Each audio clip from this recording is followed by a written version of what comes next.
In this tutorial, I will be taking you through a step-by-step guide on how you can insert a background music to your slides in PowerPoint. If you have PowerPoint downloaded on your laptop, you can go ahead and open any presentation of your choice. If you are using the online version too as well, you can do that.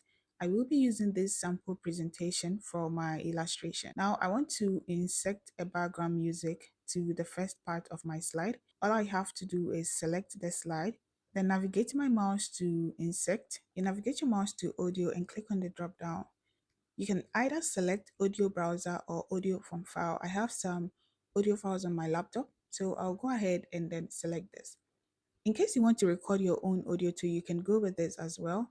So I'll just go ahead and select audio from file. In my downloads, I have this particular sound, so I'll just go ahead and open it and click on insert.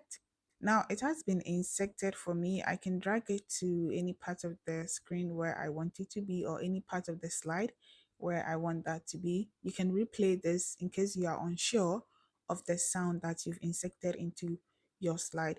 Now you go back to playback, and over here in playback, you're just going to select play in background. After selecting play in background, we'll go back to the slideshow to see how that works out in our presentation.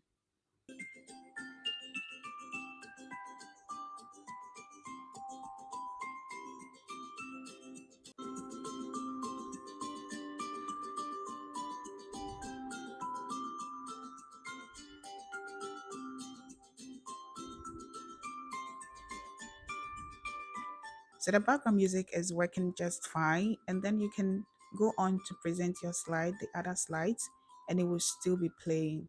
When you insert your audio file in the first slide, it's going to apply to the other slides unless you have a particular slide that you would want to, apply the background music to.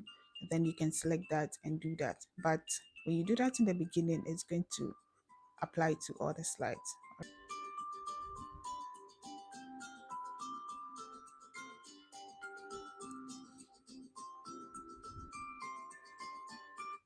If you have any questions, you can leave a comment and I would respond to them. Make sure that you subscribe to the channel so that you don't miss out on any other tutorial. I'll see you again.